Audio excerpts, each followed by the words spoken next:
What's up, everyone? Thank you so much for being live. This is Loud and Proud Orlando. Thank you for your support. My name is Luis Carlos Pineda. I'll be your host today. Well, John is at the parade, the Pride Parade. I wanted to, from everyone here at Loud and Proud Orlando, obviously congratulate the 2024 NWSL champions, the undisputed, the historic, the undefeated at heart and soul Orlando Pride for a massive championship and a massive feat. The way they won this championship for the City Beautiful, which deserves its own Netflix documentary for sure. And it's inspirational for many, myself, people that were doubters were converted because of this team playing so well during, to me, the toughest women's soccer league in the world, the NWSL. So kudos to the Pride, Vamos Pride, and congratulations to all the women from the Orlando Pride. But anyways, we're here to talk about Orlando City. I wanted to thank everyone that's joining live. About 30 people live right now. Sorry for the delay. It's just that we had some technical difficulties. Like even the intro didn't play the whole way. So my apologies for that. But we're making it work, and thank you guys for still supporting us and obviously loving our content. So it's much appreciated. But anyways, we as a city need to be happy because I think living we are reaping the fruits that at some point as a city betting on the sport of soccer has brought to the city. More kids now in the City Beautiful. There's more soccer academies everywhere. There's a club now that came from the USL to professionals in 2015 called Orlando City that pretty much took the whole entire Central Florida community by storm. And after 10 years, they are on the verge of going into the MLS finals. Hopefully, with one more massive game against the New York Red Bulls coming up this Saturday. A phenomenal win on in a rivalry game, which is always really tough to control not only emotions but the fans and the when it's a rivalry game, it's do or die. We'll dive in today and everything that happened with Atlanta, why they broke down, how good Orlando did defensively in this game, pretty much impeccable. The impact of the double pivot, and we'll check out the highlights. We'll take all your comments. And I do want to say, again, as I said it on Twitter, is the first thing that came on my mind uh, after this win, because we were walking to the press conference, and then one of the people that works the security, um, he watches the show, and he's like, "Hey, man, now the now the puppy out argument is dead and gone, right?" And so I started busting out laughing. He started busting out laughing, and I tweeted it. So, but yeah, it's dead and gone. And with that being said, it is dead and gone. But when you offer vocally your critique and you become Miss Cleo and you try to predict the future with the unpredictability of soccer and with the unpredictability of what it means to be a Central Floridian and with the unpredictability of Central Florida sports, um, and you don't know, or at least you don't know, you just it catches you off guard.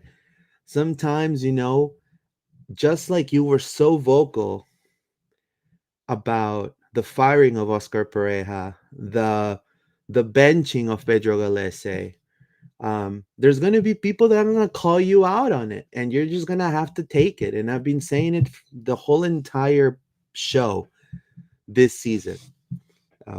And so don't get salty if people call you out on it. If people mention your name, your handle, your Twitter, because it's comical, right? Because of this phenomenal season.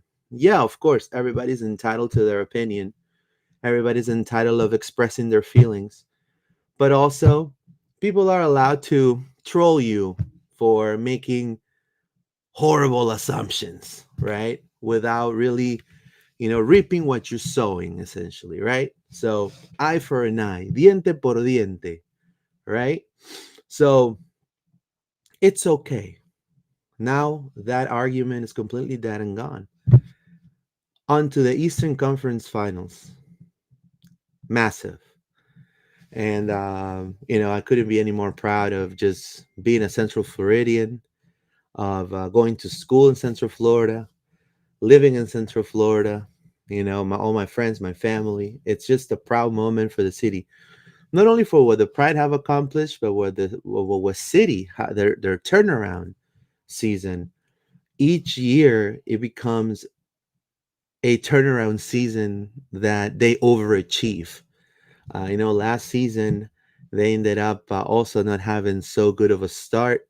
Then they took off after the Leagues Cup, and there was no stopping for this Orlando City. Unfortunately, Columbus was the better team at that time, and we said, "Hey, on to next season."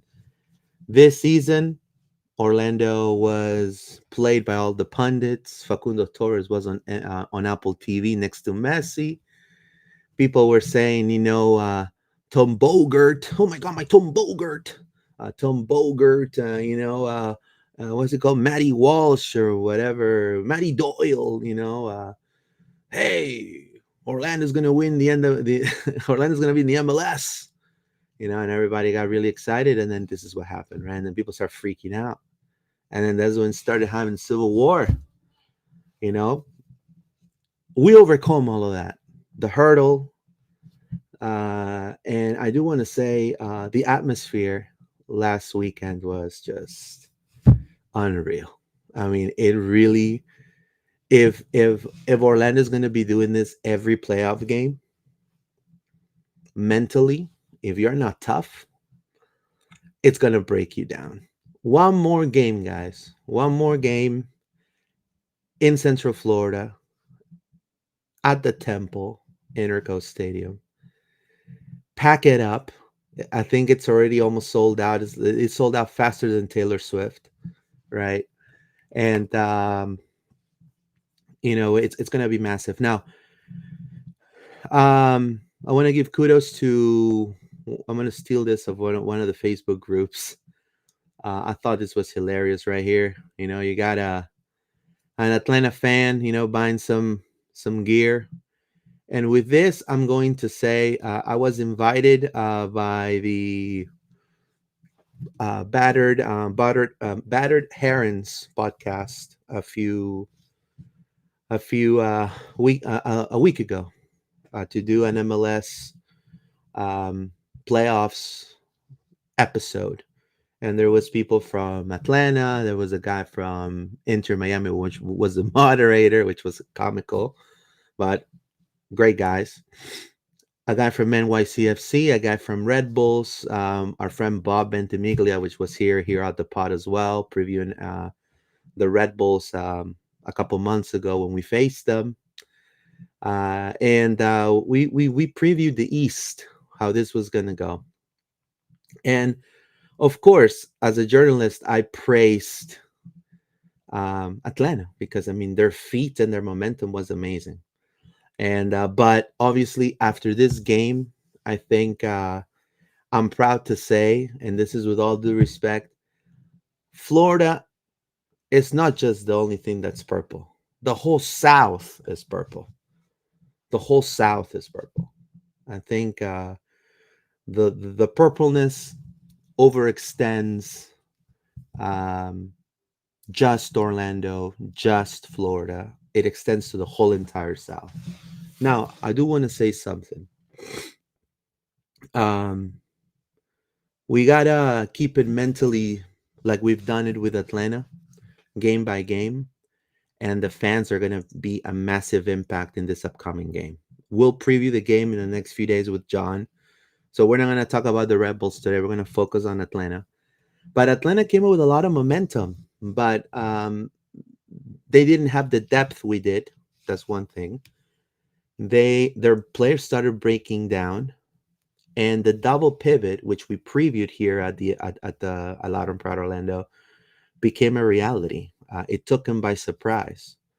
It took him by surprise. I mean, the level that Cartagena played that game was tremendous. Rodrigo Schlegel, Jansen was impeccable. Dagger Dan as well.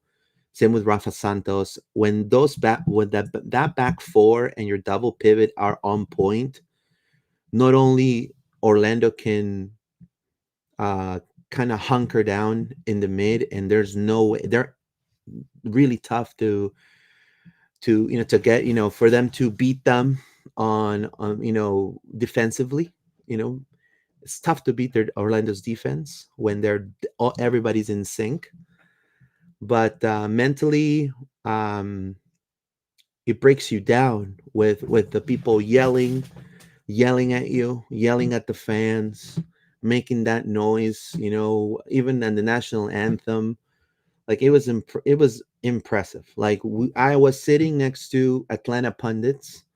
I want to say hello to my friends from the Stripes and Scarves show, I believe it's called. He was sitting right next to me, and we'll have him sometime soon. They're really nice guys. And even they were a little bit like, hey, we slayed the dragon. We should be able to beat Orlando today. Blah blah blah. But as soon as that game started, the people were already vocal from the streets. I mean, you're talking about I was driving down and I could hear them yelling "F Atlanta." Like it was impressive. It was like it took me back from when I was in South America. Like that's how impressive it was. And so uh, all of that, it sets the tone, it sets the mood of how the game is going to be played out. And I will say that sometimes, you could definitely criticize why the game ended 1-0. And obviously, Orlando had a boatload of chances. And but it was a defensive affair. To me, it was just a game that every single both teams were looking for spaces to be opened up, and it was a matter of who would score first, who had the game. And what happened was Orlando was again, and this is Oscar Pareja and his staff. Orlando exercised set piece greatness. I mean, their only goal was off a set piece. You know, the Atlanta was defensively solid, um, but again, Martin Ojeda, massive, influential in the attacking third, and Ramiro Enrique. It shows why he was a star in Argentina with Banfield. You know what I mean? He came alive. He took the opportunity. The sequences made a lot of sense for Orlando, and boom, the goal came about, and Atlanta had a dip, I believe, mentally in momentum, and then the half ended, and then Atlanta kind of came alive. It was a perfect goal. I mean, I said, and I mean, I'm no Miss Cleo by any chance, but for sure, I said between the 30th and 40th minute there was going to be one goal in each half. I said it was going to end up 2-0. I was wrong, but on the first goal, I was spot on. I mean, it's just a matter of them taking the game to the half, and then essentially um, Orlando didn't take advantage of their chances, and I think that is what it could definitely bite Orlando in the ass. It's just not making the most of those chances, and you could tell. I mean, they measured up against Atlanta. Atlanta was bunkered pretty much compactly defensively, and with Abram and also Dax McCarty, which he really didn't have that pretty good of a game, but with Saba, and they were all calling the fouls. They had no other resort but to look for the contact because they have no other attacking prowess up front.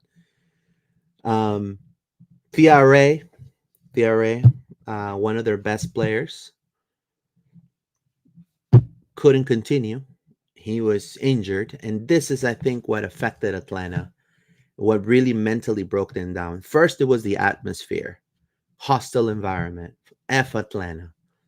The fans just yelling, even when they were going for a free kick, for a set piece. From Braguzan had the ball, like it was massive. Then was Thierry gets injured, and he requests to continue the game.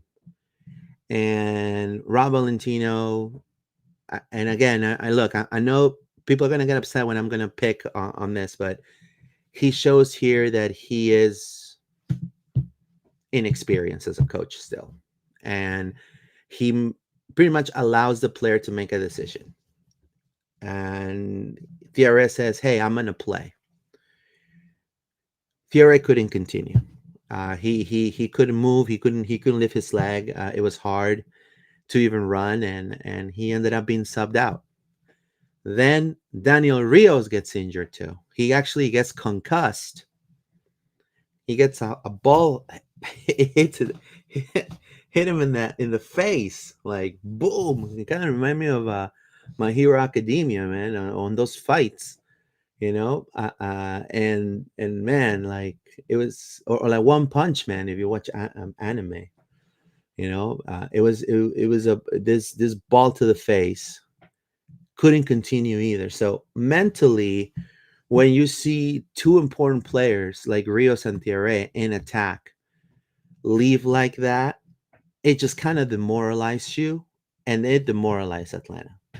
And then obviously they still continued, but there was one missing factor that Atlanta didn't see in the first two games that they play against Orlando this year, and that was Wilder Cartagena.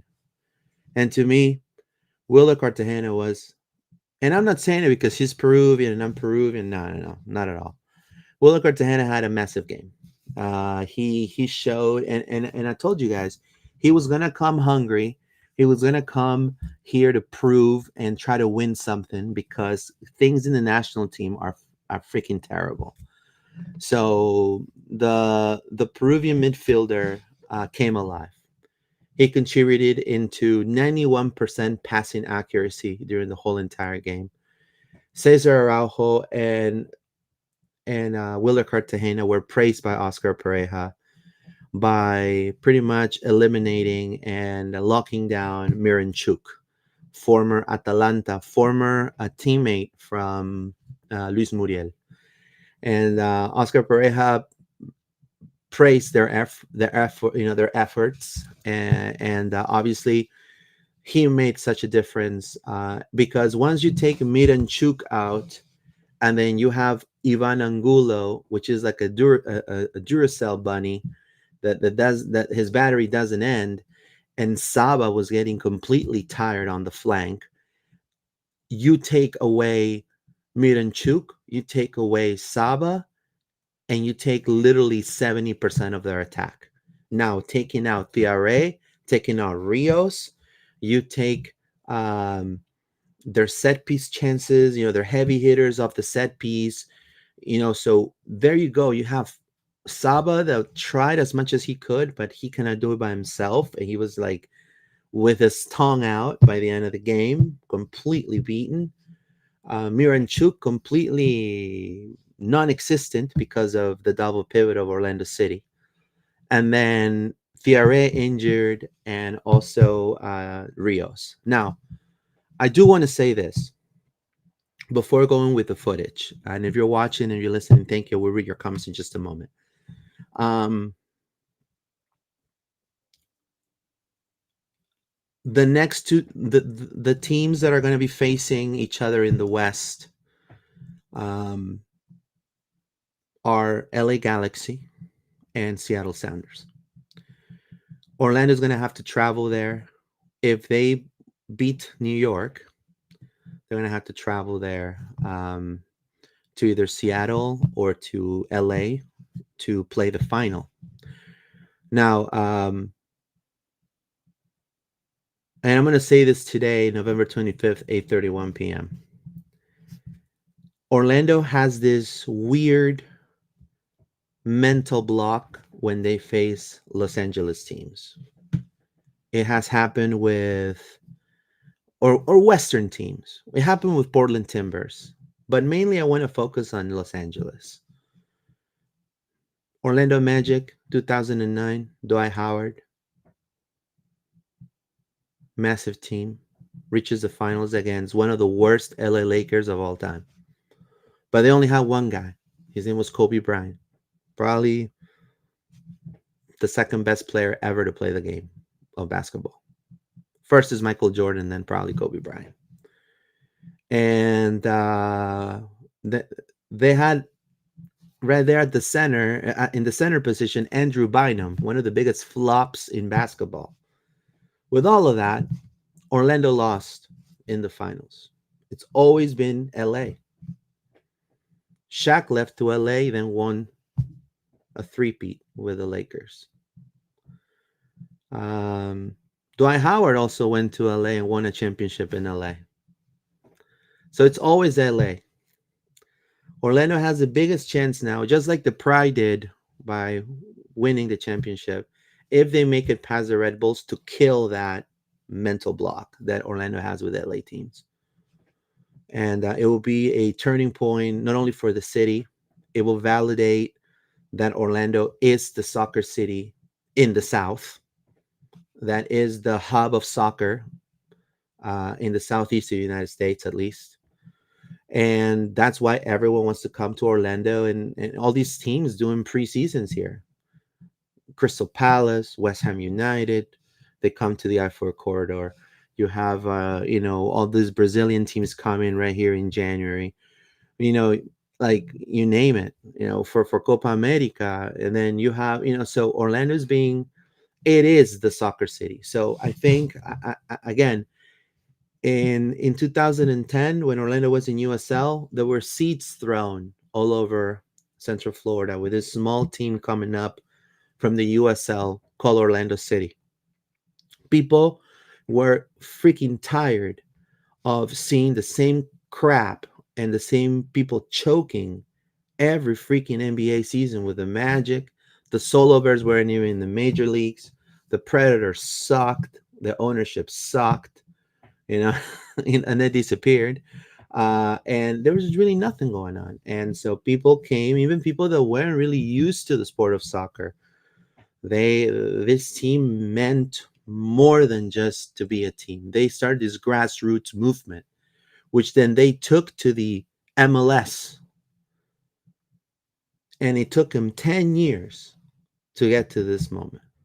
10 years. 10 long, hard, fought years.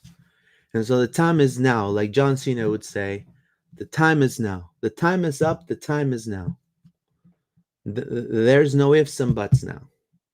This is where we could definitely turn the tide, not only of Orlando, not only of Central Florida, not only of the I-4 corridor, not only of just being the best team in the state, the best team in the South, but we can definitely make a huge impact as an organization in the Southeast of the United States for the growth of soccer, which is something that we need to feel proud about. The youth teams, the academies, the way now kids want to go and for Christmas get their dads to go and take them to see Orlando City. This is phenomenal. It's this movement, and so now they're living. Orlando's a living life of their fruits of their labor, and what they've all the seeds that they've thrown since they came into the USL. So phenomenal times to be an Orlando fan. And I'll wanted to just kind of start the show saying that. Let's read some comments real quick here. Let's start from the top. David Albury, let's fucking go. Happy Victory Monday. 79 people live. Thank you so much. Lit Gaming. Florida is purple. Bill, not bot. Yes, for sure. And people are gonna make fun of us about Mickey Mouse, and make fun of us about Orlando. There were people that cover Atlanta that were very sure that they were gonna win. Um, because they've had the Falcons, they've had the Atlanta Hawks. You know what I mean? So Orlando is definitely a small market, but in soccer, we have a huge chance to definitely, now with the women's team. Now imagine if 2024, guys, is the year that it's the soccer year of Orlando, is where soccer breaks out in the Southeast. And who's the team who breaks out? The city that breaks out? Orlando. Orlando. With their women's team, with their men's team. Boom. Felix Hijano, great game, but I think it could have been easily a 4-0 win. Vamos Orlando. Yeah, we'll discuss in just a moment. We did the double. That's right. The Pride did the double for sure. Atlanta was nowhere near our level. Should have been a Florida Clásico. Buenas noches, everyone. Vamos Orlando carajo. Thank you so much. Anthony Solis says Orlando just needs to win the next two games. That's right. Lucas says, I'm going nuts over the the ATLU fan photo in the den. It's icing on the cake. There you go. Oh, no, man. It's crazy. JCV's 95. Cartagena had a great game, just like I expected. The pivot worked and our defense was solid. Enrique, the man of the important goals. That's right. He's the man of the important goals for sure. Oh, are you there, John? Oh, you made it, man. I made it, buddy. Good job, man. I Sorry, I did. don't check my phone. Do you texted me? You I texted? did. You're totally fine. You're Yeah, in the sorry, man. throes. I didn't think I was gonna make it, y'all, but Okay, cool. you know, I had to go parade. We had to do that. Yeah, Look, that's right. Luis, I brought you a newspaper. Oh man, Breaking fantastic. news right here. It says NWSL champs in the final. So Please tell me, does it um have a Mike Bianchi article? there's a whole Mike Bianchi article. Here he is. The only Mike Bianchi article the whole entire year. Yeah, he suddenly cares. Look, I think it's great that the local press cares. Yeah, He's written an article. This was given out at a party that I just came from for everybody. I was there. I took a picture with the trophy and the shield, Luis. It was incredible. So, fantastic, but man. we're talking Orlando City today, and I did not get back in time to make this game. I landed at like halftime. So, but I watched the second half from home. So, Yeah. where So, have you got so, to? so Sorry to you interrupt. had the cardiac cats because the first half was all Orlando. Yeah, I was watching. I was landed literally as like I think it was about 10 minutes in. I was hoping Spirit would have their Wi-Fi, but obviously that went out because it's Spirit. So I missed the first like Well, they're 15 going out of minutes. business, so Yeah, I landed and managed to watch the first half on my phone as we were like driving back to the house, and then watch the second half at home. So, but I gotta say, from the TV, it's nice. Like obviously, Luis, I'm usually there. Like you're there. yeah, I don't always watch the home games on TV, but I gotta say, the wall and the whole atmosphere and everything on TV was it was just insane. phenomenal. I can imagine that felt electric in the building. Like you said at the beginning, I saw the beginning of the pod you talking about. It felt South American. To me, it felt like from the TV's perspective, it felt like like the Open Cup final. That level of enthusiasm for everybody. So I saw great. little kids. They were probably what, like 6, 7 years old, like my Yeah. daughter's age. Like one kid had no shirt on. He was like with his shirt like this. Like I'm like, yo, am I back in Peru? Like, and then you had like little kids like yelling to the songs and singing the songs. Like it was electric, the atmosphere. And so I mean, it was a turning of events that mentally that broke down Atlanta, man. I mean, the Yeah. players. I mean, Thierry out, then Rios out, and Yeah. then Saba tired, and then you got Abram getting a fight with with Gales and Cartagena. Like so all of that is just it trickled down, and Orlando shown why they are defensively very sound. Um, so we have here some of the footage. If you want to just kind of go over real quick here. Obviously, I mean, I believe this is going to be. I think this is the A lineup. This is the A team essentially. I think this is going to be what Oscar Pereira is going to be riding with, unless there's, hopefully, knock on wood, no injuries at all. I think this is what's going to be it. Right, John. You believe so? Yeah, I mean, we talked about Enrique, right? And the fact that, we'll get onto him in a bit, but there was a lot of conversations around like, should Duncan start? And, is Enrique still the guy? And like we said, I think just Charlotte had his number, but he was able to do a lot more against this Atlanta defense. Yeah, for sure. So let's roll. Now, what do you think about the refereeing, man? I mean, I think there was some good and bad moments. I don't think it was like terrible. It wasn't that bad. It wasn't the worst. There wasn't anything here that was like glaringly obvious to me. There wasn't like a horrible call that we've had in some other games. So, it was okay. I think maybe there could have been a bit, like maybe a yellow sooner in the game. That's what I would say. He kind of let a lot go for the first half. Yeah, definitely. He let a lot go, and it kind of took both teams by surprise because um, Atlanta could have gone away with a lot more if they would have. You know what I mean? If they would have definitely tried to, play a little bit more physical than they were playing already.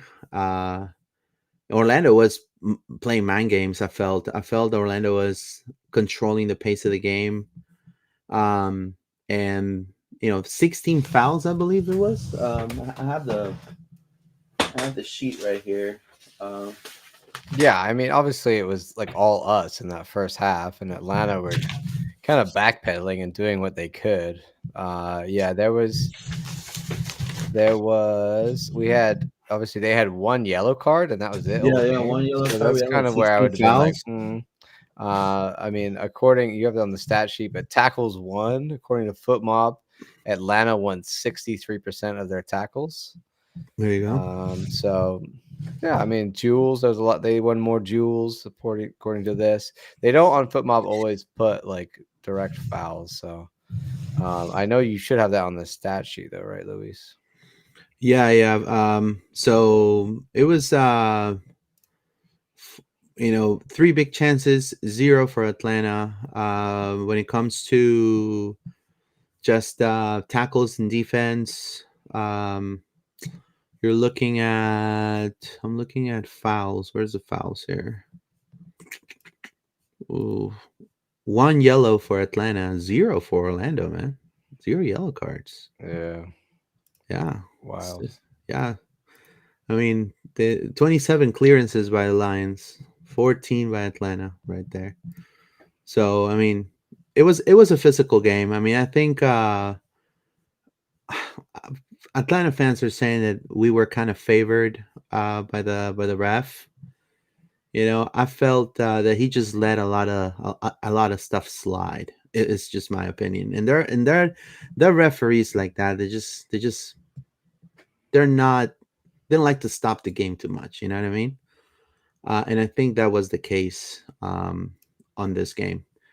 Atlanta won the two matches against Orlando City. The two matches during the regular season. So Orlando had a lot of film. Plus you had the game against Inter, which I believe it was their best game they've ever played. So I think Orlando had a long time to check the film and to prepare. I just felt like that was something that they were doing. So let's continue watching. I feel like we need to do better from shooting from distance, man. I don't know. It just seems like we overtouch the ball. We're still doing that, and again, if we play one of the West teams, LA does something like that.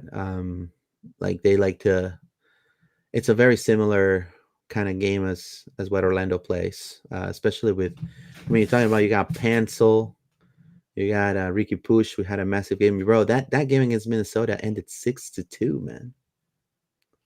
Yeah, I mean, in terms of like chances though, like we made like a lot of chances there. And what, 20 minutes in?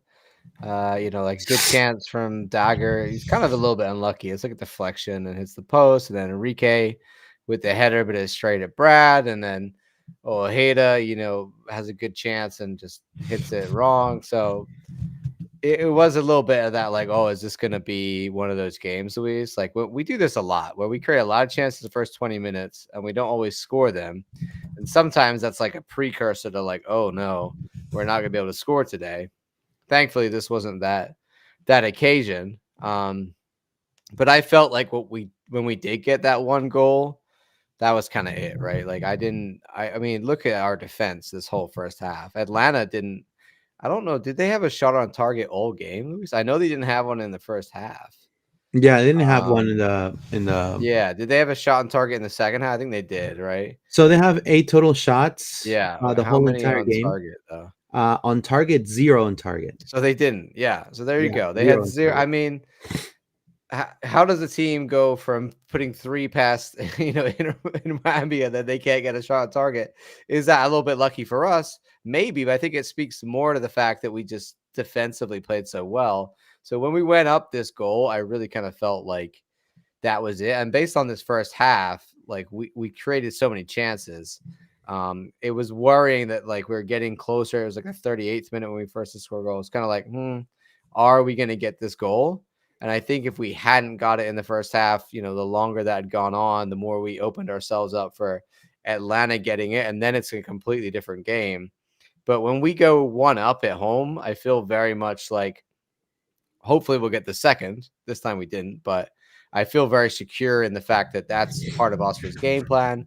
And yeah, we might Pappy special it, but who cares? You know what I mean? Like this is the playoffs. Yeah, A clean sheet is a clean sheet. That's awesome. yeah, correct. And the way Orlando and we're gonna play the rest of the footage in just about and read your comments too. So thank you for your support. Um, I always criticized, and I think you've done too, John, when it comes to, uh, like for example, last year when it came to the Leagues Cup and the playoffs, and Orlando got a couple of reds, and left Orlando with 10 men, you know, and it kind of threw the whole game away then, and I think in this game, they definitely played very physical. They weren't afraid. Remember how I was going to tell you that they were kind of afraid of contact because they were already booked, and so they will allow for sometimes to Cucho to escape or maybe Messi, to hit out one from far away, for far distance. In this game, they kept their cool, and then they were able to not only play physical, but they didn't receive any yellows, and so it was a very intense game physically, and which is something that like you said, you got to win by any means necessary, especially if you're at home, right? And so just them throwing their bodies around to look for the ball and to play physical. That's I feel like what I've been asking for a long time, man.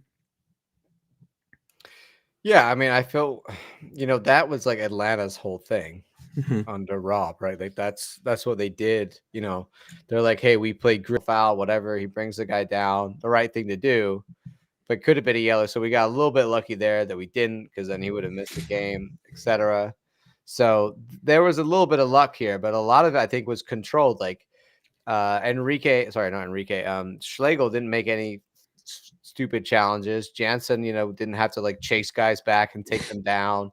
We didn't put ourselves in positions to have to make bad tackles or force yellow cards or penalties or whatever. And I think that's really impressive against a team that their whole game plan was to try and do that to us. Yeah, and not only that, but physically, Yeah, we won our they duel. are not. No one has an injury. They're physically fit, fast, um, pressing the ball and making the rival team fall into into turnovers. And then when Orlando will go off the counter with Angulo on the flank, with with Rafa, like they're so fast, like it hits you unexpectedly, and if you're not prepared for that, it could definitely be a don data for you. You're done. It's over. And I feel like that's really what trickled down for the Lions here. So, but the goal, John, the goal came of a set piece, and that means that they're definitely practicing this, man. I mean, and that's another thing, in more weaponry in their arsenal right there. You know what I mean? I gotta ask you, Luis. Yeah. I don't know if it's in the footage here. We'll see. But did you notice right here? Oh, okay. Go back a little bit. Is he doing it here? Right here in this moment here, before the corner, Ojeda went and whispered something in Enrique's ear. I don't know what he said to him. I don't know what that conversation was, but what immediately happened after. Well, breaking news. I do know what he said. Oh, did you ask him? He How do you said. know? He said. Papi. He said, "Papi." Okay. No, I I'm like just that. joking. He said, do it for Papi. Do it for Papi, bro.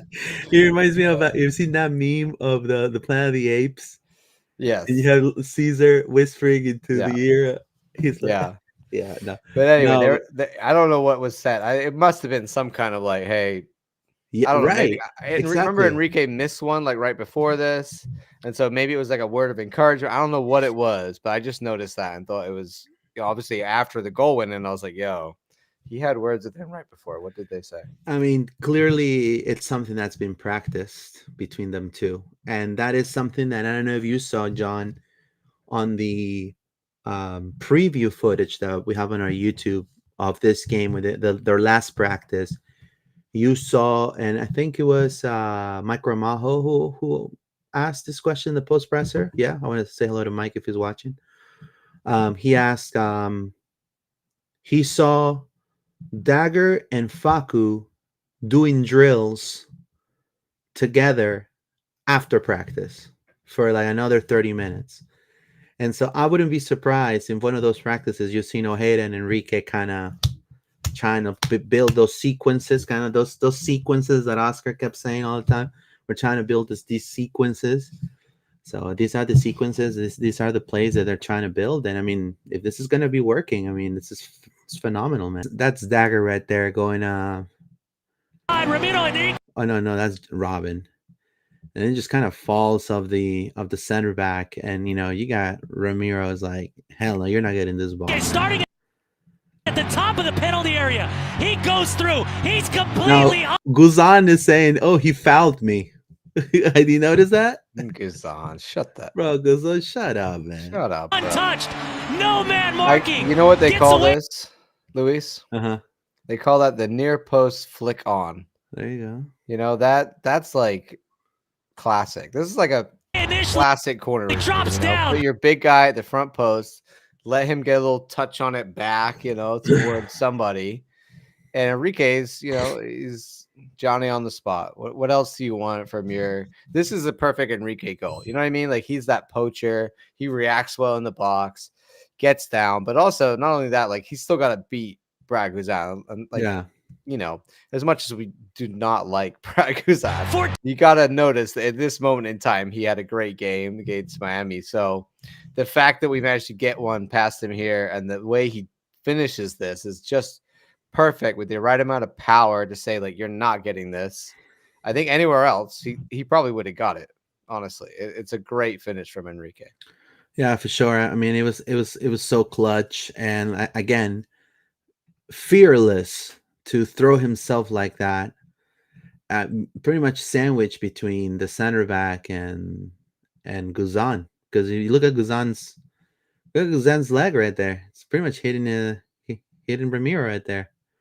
And two in his bounce. Phenomenal Brad goal Guzan right tries there. to stay as big as possible. Keeps. Now look at Wilder. In case obviously he didn't see Ramiro hit the ball, but like he was already asking for a penalty. Have you noticed that? That's just him being smart. That's just him being like crafty, asking the ref. And you see, look, the ref, hey, handball, handball. Look at that, man. 39. Man, millimetrical right there. Now this guy too, Derek, was it Derek Williams, bro? This guy was, man, in the second half he fouled. I don't know who it was, Faku. Yeah. Freaking yo, that should have been a red, man. That should have been a red card, but then I think you forget, man. These are pretty average center backs for yeah, like we talked about Louis Abram, like he has moments, but yeah, a lot of them are like I wouldn't put in my. They had injuries and stuff, but I wouldn't. It's in here in Orlando now, City. if you like, if Luis Abram would be around, would you sign him for your team as a right back? No, honestly, dude. I mean, like I'd take him on like you're gonna be a rotation guy when we need you. Right. Like I'd take him as a 4-string right, like center back, whatever. Exactly. That's fine. Exactly. But yeah, I think it's not what you need. People in Peru were like, I'm like, yo, what happened between Gales and Cartagena? So what happened was, there was this whole situation with Galese and Abram having this exchange of words, kind of like Abram went really rough on Faku, and he pretty much elbowed him in the head, and Abram claimed that he exaggerated, and he started mocking him, and so Galese, like being kind of like a captain, stepped up and got in his face. Is like, back off, man, because I know you. I know, and you're talking, you're talking shit. Like, yeah, bro. That was I bet that was an interesting moment for you, Luis. You're like, yo, yeah, and then my teammates are fighting. And then what's his name? Abram replies to him, is like, hey, you is like, you don't know me, like he was stupid, man. Like I was reading lips of stupid, like you don't know me, and well, it shows how much expletive, which I'm not gonna say. Shows how much Pedro cares, though. You know what I mean? Right, Like you could right. tell that he's like, yo, I'm not gonna. I know you, Luis. I'm not gonna let you come in here and do this. Right, What exactly. you do for and I'm sure he appreciates it for Peru. Right. But he's not gonna appreciate it when it's. He's gonna do when you're doing it to Faku. No, I'm not gonna. He's not gonna take that. So right, and so that was a little. And then Wilder got it into. Wilder barges in. All the Peruvians are fighting each other, bro. And then gets in Abram's face and say, hey, back off. Hey, man, I know you. Come on, man. Like, stop acting up like this. You're not like this. Like, and so eventually Pedro taps him in the back, and then Abram hugs with Cartagena. And then that was it. But after that, Abram was not the same. I mean, let me tell you something. I think Pedro took the edge of Abram in a nice way. It kind of checked him. It kind of like, when you have a dog and a puppy, and then the big dog, the puppy's trying to nibble and bite him, and then one second the dad just freaking snaps at the puppy and kind of tell him to stop. Like, I feel like that was the moment. I felt like, and then Abram was not the same after that. And but this is a team again that, yes, they slay a dragon like Inter Miami, but they don't have a bench, man. I mean, who else do they have after Abram? And like you said, with Tiare going off, it just didn't they didn't have anything after that. And they just don't have the guys and the job that Wilder did on Moranchuk was insanely good. That it basically they didn't have an attack. Like we nullified them in a lot of ways to the point where, they had a bit more in the second half, but that first half is just through the two of them, and it just wasn't really clicking. Uriel was doing his bit. Ladero came on, also caused problems, But I just think Duncan had a bad game and was not able to get us that second goal or third goal, but the chances were there to get it. No, for sure. I mean, I'm telling you, Whew. Um, it's just that they it just impact them so much. Like having these Fiore was so important in the Inter uh, key. And all those 3 games that they had with Inter. Same with Miranchuk. I mean, these are important players. Saba, like the way he was like neutralized and gassed at the second half, and Rob Valentino felt so bad. He had no he had nobody he had nobody else that will make the same impact. If you look at Orlando, and that's one of the people from I think it's called Scarves and Stripes, the podcast, which I want to say hello to them because they were sitting right next to Is it me. One of the Spikes? yeah. Scarves and Spikes, I Yeah, think? really good Yeah. guys. Yeah. He was I've telling seen me, their yeah, stuff. Rob has no one left, and then Yeah. it's like, oh, and you guys are about to put Muriel in. Yeah, Yeah. we're That's really when it just shows like yeah, it's like, yeah, we're we can toasted. completely change our game and go into a second gear when we bring on Duncan Muriel, and they just don't have that, dude. Like they brought on John Day Silver. You know what I mean? Like he did that one, that one tackle with Kyle where he came in with his shoulder barge and he went down holding his face in the box trying to buy something. That was like it, dude. That was like Now, all they had coming off the bench. the second game, and this is the thing that I'm talking about, like these unfortunate things that happened to Atlanta, and because I'm happy to have gone through, but I'm also gonna do the due diligence. Atlanta had their season, I believe, after they beat Inter. I mean, just by beating Inter, being the only team that beat them in such level, and being such a short squad. I mean, with not a lot of options on the bench and things like that, it's a massive feat. But like, look how weird this is. Game just second half just started, 45 minutes and 1 second, and look what happens here. Like what are the odds this is gonna happen? Obviously, Rios came for TRA. Rios is the guy that you guys see right there, number 19. Just look. Thrilled to be here. Look, this is Martin. Look. Just was about to hit he was about to find Ivan right there. So he was gonna cross it to Ivan, and then the ball literally hits Rios in the face. Now, some Atlanta people were saying that he did it on purpose. There's no way he tried it on purpose. I mean, unfortunately, and then Calling such an apparently important Rios game. was a little bit concussed, and so Rob made the determination to take him out. And so, Atlanta fans posting that we like intentionally took out their 2 strikers. yeah, I'm like, dude, Tiara injured himself, and this was just unlucky. Like he's like Ojeda's gonna hit that ball all the time, and the guy just took it to the face, and then he's concussed. Like, I think just stuff like that is ridiculous that people post. Like we're not intentionally trying to take out. Yeah, we will never do that, man. It's yeah, we're competitive, we're aggressive, but so are Atlanta, so is every team in this point in the playoffs. It's all on the line. So I think stuff like that is just crazy talk. Anthony Solis says, thank you so much, Anthony. I think Enrique's dad played with Maradona in the 1986 World Cup. That's right. Oh, yeah. The dad was the man who assisted Maradona in the goal of the century. Oh, the hand of God. Yeah. Is it the hand of God? Or? Oh, yeah, it was. Yeah. No. It was the goal of the century. So the one that he goes behind. Yeah, not the hand of God, but the other one. The hand of God was against England, right? We don't talk about that, Luis. We don't talk about that. Oh, okay. No. That was before VAR. Yeah. Yeah. The biggest argument for VAR ever. VAR? It doesn't matter. We still can't beat the Spanish, so it didn't help. Anyways, thank you to Anthony Solis.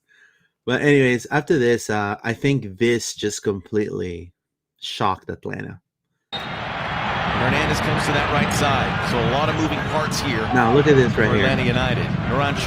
Look how Miranchuk and look Cartagena right here. Now Facu's also marking him. So it's like, I think one of the great things that Oxford has been able to implement here is this attitude of everyone defends. Like everyone. Like he would rather, like if Like I feel like he in his system, everyone needs to defend, even the strikers. Do you see Ramiro trying to always try to go and Duncan also trying to kind of do the high press to the keeper and things like that, you know? So a nine that's just super static. Remember Urgent Kara that he just kind of sat there, you know, and he wouldn't kind of do that like maybe Ramiro or like Duncan would do. That's the reason why Kara is no longer in Orlando, dude, because he doesn't fit that culture of everyone defending. And Facu, in the beginning of the season, he wasn't doing this, but now he is doing this. He's defending. He's actually marking, defending, following, trying to be disruptive. Like, look. Yeah. He darts all over the place. I've never heard it used in as a verb to be darty. It probably is a word, but it's a very weird. It sounds looking for Saba. Enrique. Now, this right here, to me, should have been revised for a red card. I think just like people say that Cartagena should have gotten that yellow, in this case, I think he compensated by not giving him just a yellow here. Because, I mean, to me, he comes from behind. Enrique. And he just goes for the leg, dude. He doesn't even go for the ball. I don't know. What do you think? Go back a little bit on the pause and look at the man's body position. He's flying through the air. Like he completely leaves the ground for a good second before he hits Enrique here. Look, both feet are off the ground there. Yeah. Like that is the definition of a red card, in my opinion. That's a red card. Both feet leave the ground. He's coming in from behind the player. It's a very small chance he's actually going to win that ball. Just horrible challenge, dude. Horrible challenge. And I agree, it should be a red card. It should. You can't do that. He compensated. I felt the ref compensated. So he said here, I read the referee by saying, okay, I don't give Cartagena. Thank you to Alex for giving that comment too. That's a great comment. I'm not gonna give your guy a yellow and F him up for next game. But hey, I'm not giving him a red in this one. You know, so he kind of compensates. Some refs do that. There's a lot of Argentinian refs that do this. I hate when they do that because they're really like you gotta live by the sword and die by the sword. If you're a ref and you made a mistake, bro, you can just be compensating. I think with this one, it's like at the time, you know, the ref is right there seeing it, so it's like okay, whatever. You didn't think it was a red at the time. You want to give a yellow, right? Okay, but the VAR should be used here. Like this should be the occasion where they go, actually, you need to go look at that again because he left, you know, both of his feet. He studs up.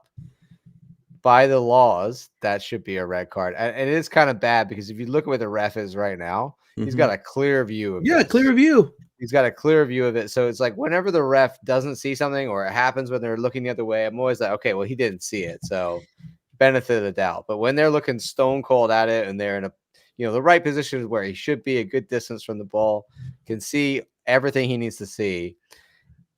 This, by the letter of the law, should be a red card first time. I feel bad for, I mean, look, Atlanta, like I've seen a lot of teams bring their crews and stuff, Chicago and things like that. Let me tell you something. Atlanta brought even the paper boy outside the Mercedes-Benz. They brought the mascot, the guy who picks up the Gatorade, the towel boy. Like, I mean, they brought a whole that press room was so packed, they had to open stands in the actual sections because there were so many people. Like they were ready to I don't know if they were ready to celebrate and celebrate good times come on. But man, they brought everybody. And one of the guys actually he's like, yeah, that's a red. Like he just like the guy who's riding for Atlanta is like, I think we're down 10 men now. and he didn't call it. It's like, oh shit, he didn't call it. So I mean, if even your own people are saying that, it's like, Well, I feel like that's a little too predictable, John. I feel that's a little bit too predictable. I think we do love the get half up the field and look for him, and I think like there Torres like agreed needs to shoot. Also, I think sometimes we're afraid to go actually take a guy on 1v1, and we're always looking for that pass, and I think that's good, but also it's 66 minutes in, we're only 1-0 up. We can be a little bit more aggressive. I think sometimes I like the fact that we're able to hold on to a 1-0, but in this point here, we need to be getting the second goal. We need to be pushing to get the second goal and making like 4 passes in the box. That's what that was there pretty much. It's not aggressive enough, in my opinion. I think Facu and Ojeda, they're the ones, when they have time and space in front of them, they do well. But when they get closed down and the spaces, they always look for that pass. They're not always willing to take a guy on. Same with Angulo. I don't know if that's Oscar always telling them, like, I don't want you to do that. I want you to maintain, possession, or whether they just feel more comfortable passing it around teams than actually trying to dribble past them. But in that scenario there, like, Facu, if he just keeps dribbling on his left foot, he's going to force something. You know what I mean? Like, that's what they don't realize always, is like, you can just get a PK from dribbling into the box there. And because the pressure is so much and the defenders make a mistake, I think sometimes, Luis, we don't force enough mistakes from opposition by putting them in difficult situations. We're more willing to keep the ball, pass it around, than really, dribble into guys and force them to make a tackle or make a decision.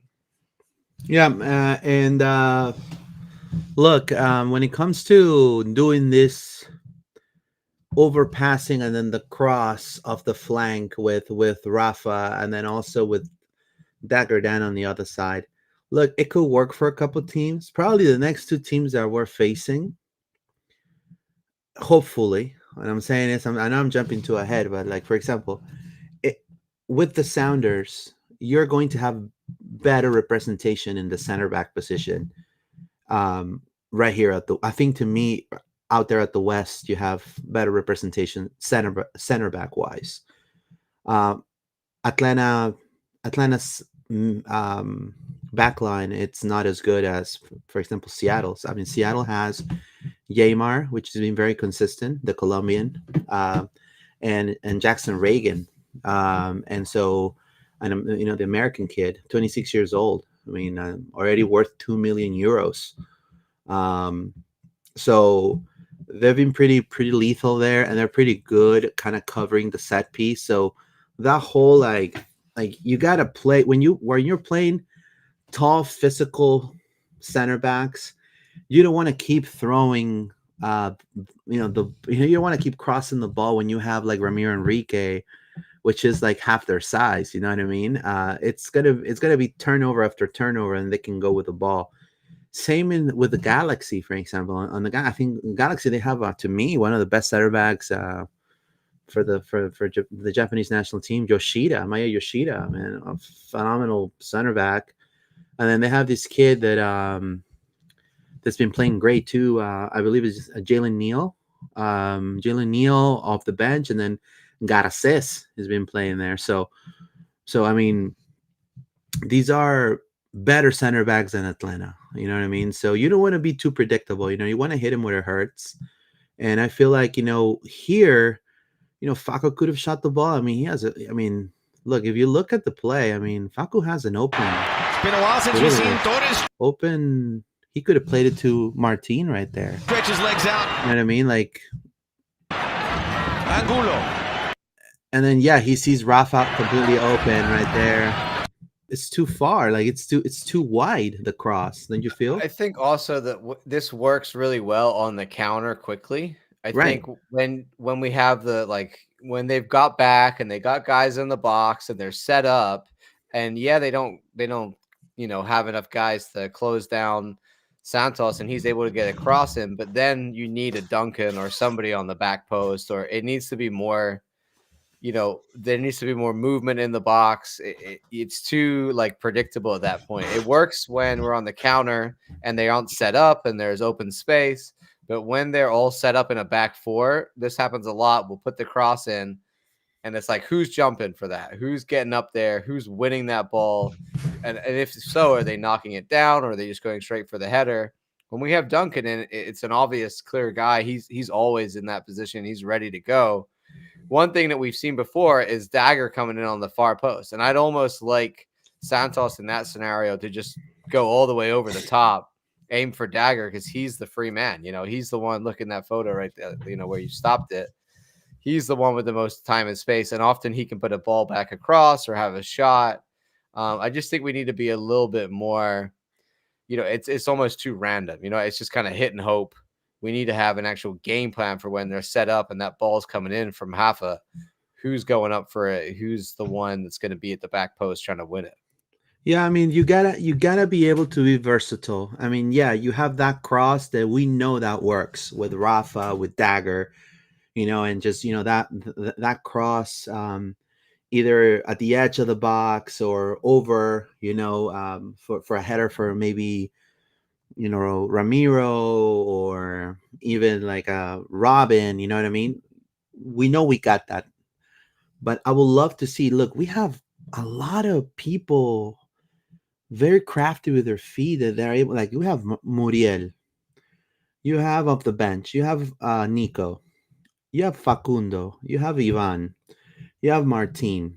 These are you can even have Carta if you want. Like these are players that are able to play on that box and just shoot from distance. Just try to just shoot the ball, man. Because you imagine if Faco would have, instead of passing it to Angulo, just passed it to Ramiro. Ramiro could have maybe hold the ball and just try to shoot it with his right, and it could have been the second goal for Orlando City. You know what I mean? You hit them, you become unpredictable. You become different than what they see on the film, because I mean, these teams are going to have now a lot of film to watch for Orlando, and we're going to have, yes, our own film for them. But I feel when it comes to us and our attacking plan, I think some of these are kind of wasted chances, in my opinion, sometimes. So, Araujo. Corner kick. Dax McCarty will be the man stepping aside. Now, Dax McCarty, thoughts, John? He retired in Orlando. I got a great. That was a great moment. I got, I like Dax. He's been a great guy for MLS, but no, I agree with you. Also, like we talked about, the league, his time is over. So a lot like Brad Guzan, right? This was just kind of a showing them that this is it. And so there's a great moment here. Oh man, I feel bad, man. Feel bad. Dax on the bench, I feel that bad. But also he kind of looked like a ghost. And that's the kind of definition of him in this game, right? Like, did you see Dax in this game? No, I did not see Dax, but let me tell you something. And he had played a lot in the last 2 games and played a big role in the way that they played against Inter Miami. So I think it says a lot about Wilder and Cesar, like we talked about before, that they just shut this midfield down. And this look from him here and the face of just like, we weren't enough. He kind of knew it in this moment. Obviously, he's a Winter Park guy, but mad also, respect for Dax. Yeah, mad respect. But he plays for Atlanta, and so it doesn't matter at this point. It is what it is.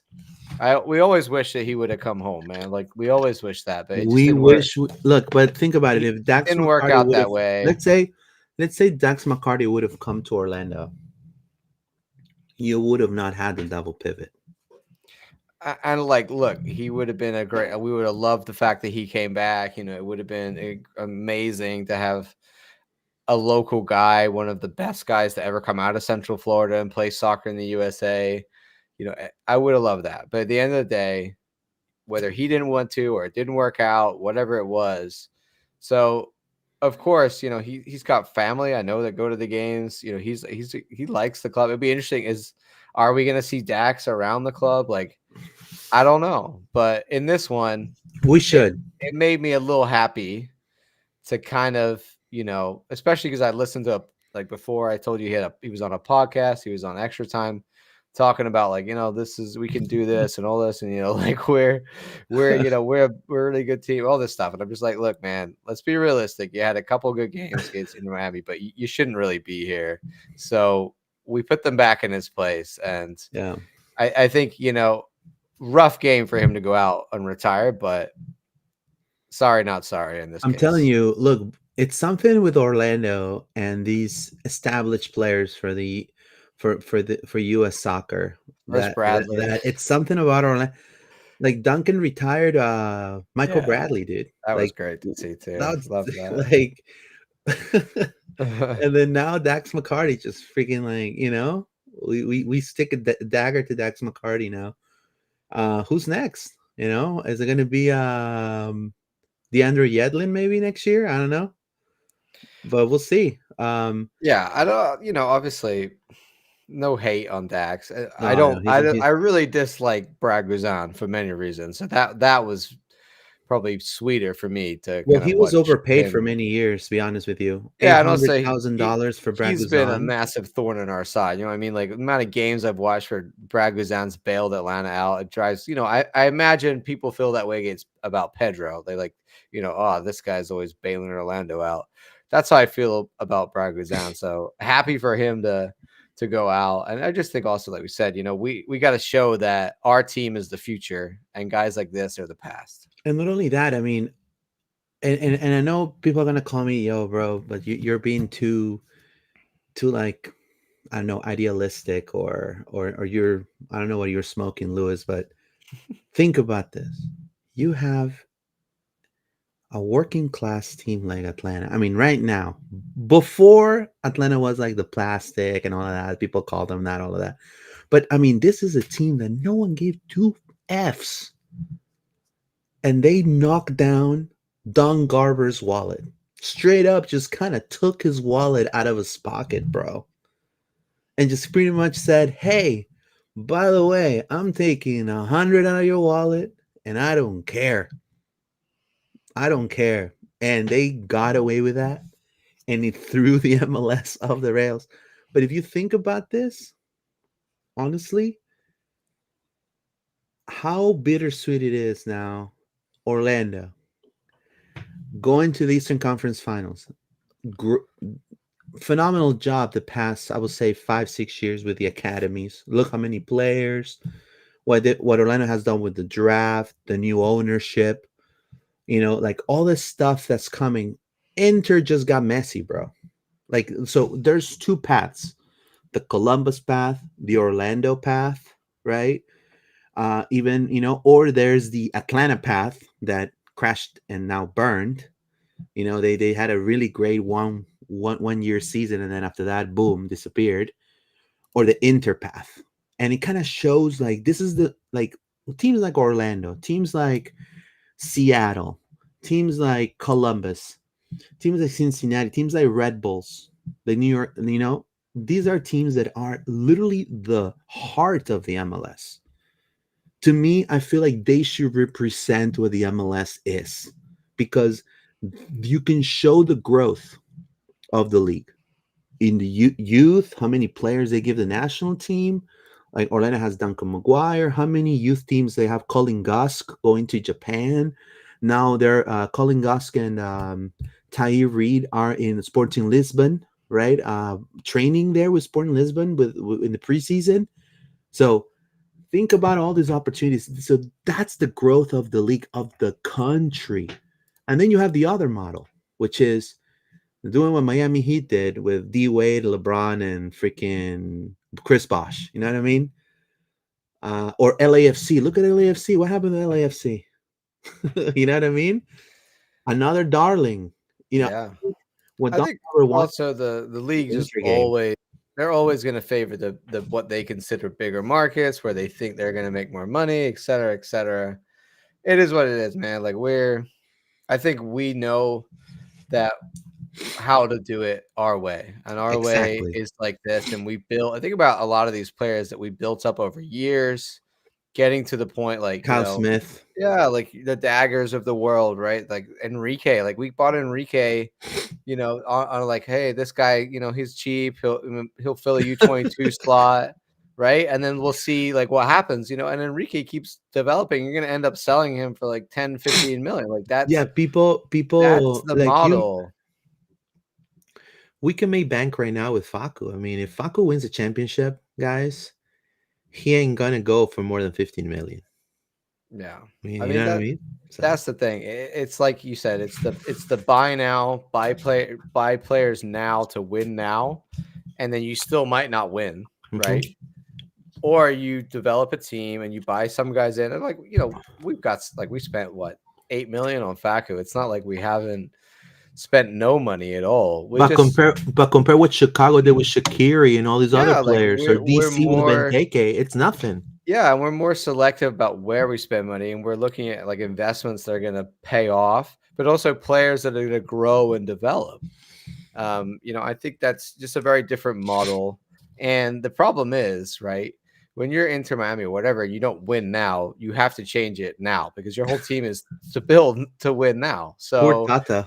yeah, like same with Atlanta. Like, look, they did it in the middle of a season, and they recovered, but it's still not enough. Like if you have a team that is young and hungry, like we have, and you slowly grow it, and it might take a little bit longer, but you're showing that year on year. And now these guys have been in this situation last year, right? They know what they learned last year. Plus, you've added in Nico Lodeiro, you've added in Muriel, more experienced guys.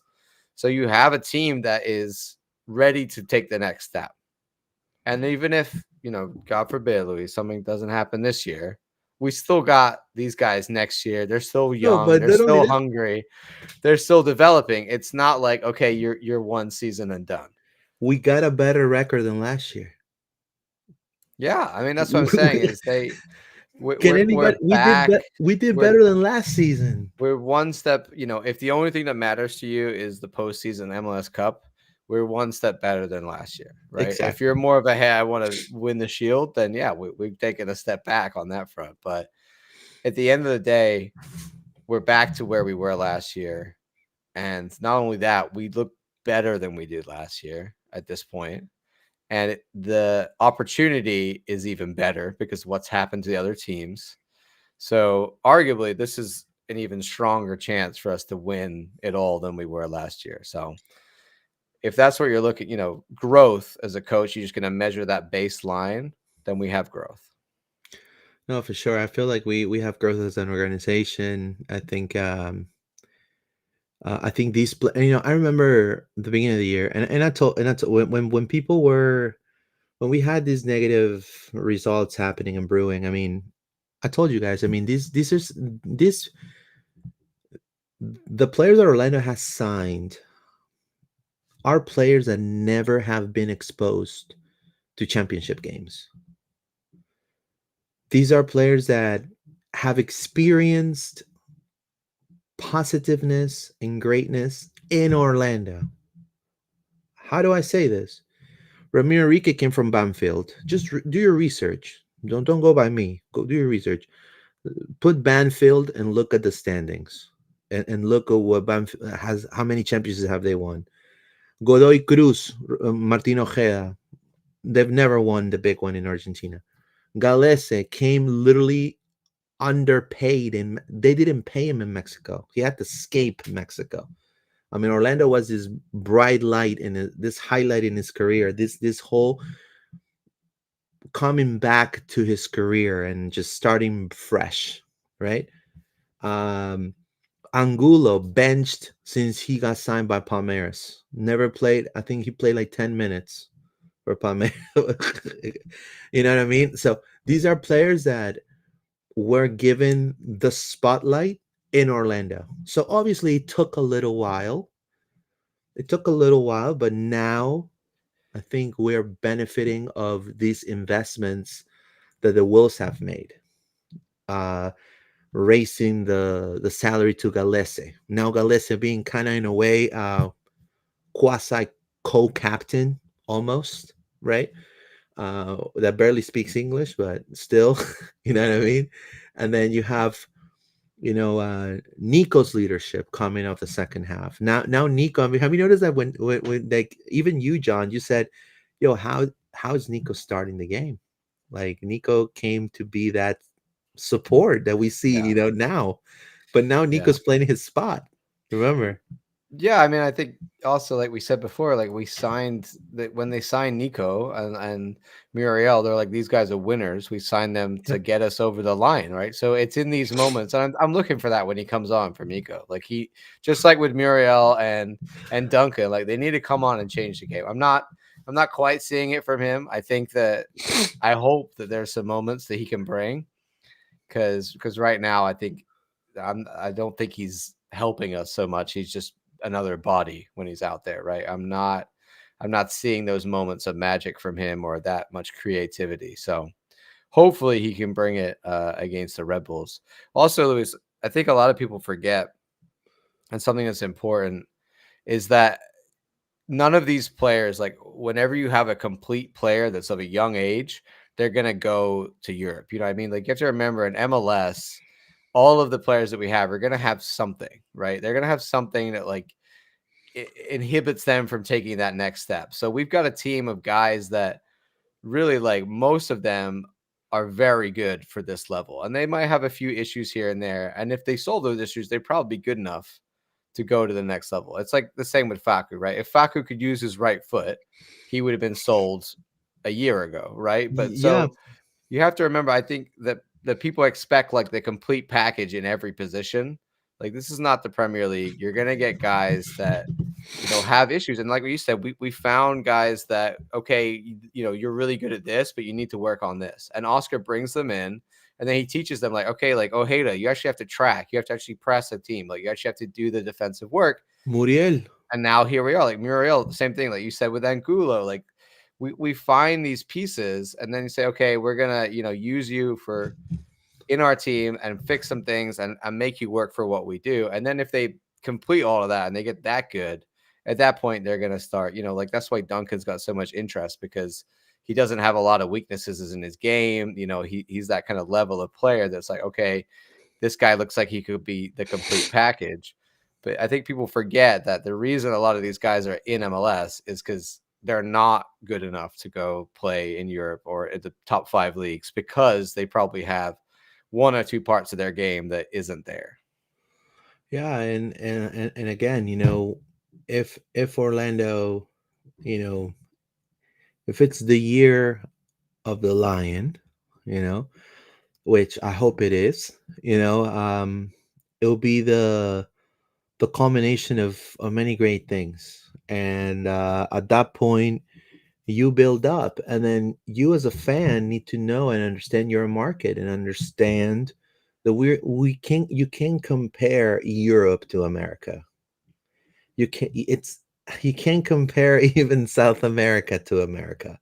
You just can't. Yeah, it's different. And so and I think Orlando, if they do reach Holy Grail, I am hoping and I'm putting my money that hopefully they're gonna take it all. And then if they take it all, you have to understand these players some players are gonna feel like they've accomplished already a lot of things, and they're gonna say, "Hey, I'm ready for the next thing," And some players are gonna say, "Hey, I want to stay. I want to continue many more years with the team." But eventually, these teams are going to be etched in history.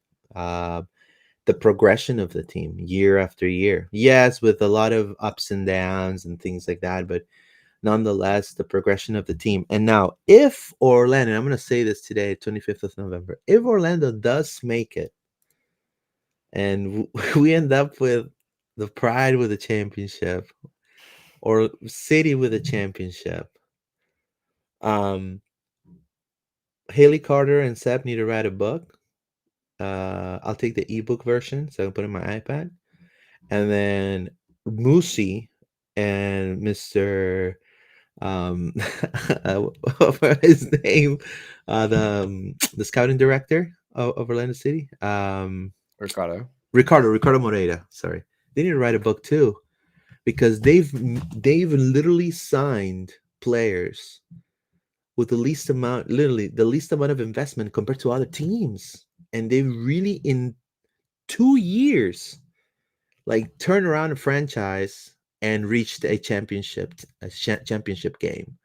Like it's massive, like, and so what owner doesn't want that?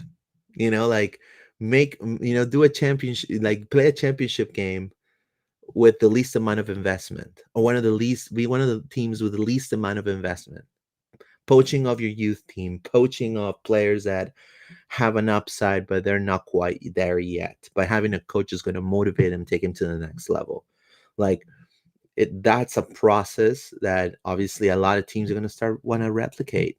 Orlando is definitely going to be out there. So Anthony Solis says Miami equal crypto and Orlando equal index funds. Well, that's a good one right there. Yep. That's John, we're coming back for the Red Bulls preview this week. Yep, definitely. Anything else you want to add before we go? Just what a moment to be an Orlando soccer fan. For sure. Of course, we'll be on tomorrow to talk everything Orlando Pride. It was an incredible weekend. I'm sure you've seen everything. And then obviously Sunday, getting further than we ever have. Like, this is where it all comes down to, right, Luis? This is where we put all this time and effort. And we're at this moment here at the end of the season where Orlando Pride have already won it. They got the double. And we were talking a few weeks ago about, it's only 3 wins away for the Pride, right? Now we're 2 wins away from Orlando City winning it all. And when you think about it like that, is just 2 games. Have we ever had a better chance? I don't think so. Has there ever been a better time to support Orlando and soccer in this town and come out to a game? I don't think so. I think Saturday is going to be absolutely electric.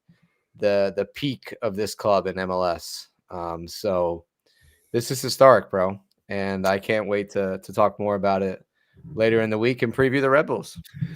Yeah, man, I'm telling you, these are seeds that were planted from your time in the club, John.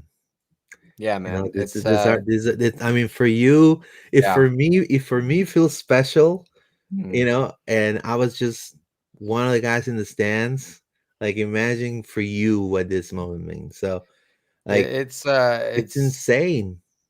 I definitely kind of, with everything that's happening with Orlando Pride, I was like, I don't know if I ever was going to see the day when we got that star over the, crest and we're downtown doing a parade. I remember. Like, I was there. I'm like, this is surreal. Like, this feels like a dream, and if we can do the double with both teams and bring back 2, I mean, it's just imagine we are Soccer City USA. We are Soccer City USA. So, I'm so excited. We could talk all day. It's been a long pod, but we'll be back to talk more about the Red Bulls. I know everybody's going to want all the content. What a week it has been. And also thank you to all of you guys, because, not only has the team been great this year, but all of you have supported us here on the podcast, have been amazing, both with Pride and City. It's been an epic year, dude. And, we're almost at the end, but I'm just really excited. Yeah, man. I mean, we couldn't have done it without you, without Paola. I feel, this has been a historic. Hopefully Paola can find some time, man. We've been missing her. She's been busy and she just doesn't have time to come on the pod anymore. But hopefully she can make some time and come and see us at the end of the season. Yeah, for sure, definitely. But honestly, like it's been crazy, but good crazy, and I'm just proud to be here. And I want to thank everyone. JCB says John's about to start tearing up. Says LOL. And then I've been crying all weekend, man. If I don't have any tears left, sadly. Their investment from the past, says Jose Mourinho. And there you go. At least he had a short drive home, says Carlos Guille for Dux McCarty. I could see Dux McCarty being involved OCB. I think if he likes to go to be a coach, I think it'd be fantastic to take OCB to the next. I mean, all the experience he has. But anyways, we will leave that for our next spot. I wanted to thank you guys for your support. Thank you, John, for joining a little late, but thank you for joining still. We'll Didn't want to see. miss this one. We'll see each other tomorrow for the Pride Pod. Thank you so much. If you're a City fan, come and join for the Pride Pod tomorrow. We're going to be talking about the championship. Massive feed from the women. So thank you so much for your support. And vamos Orlando. Take care, guys. Vamos Orlando, guys. Have a good one. Take care, guys.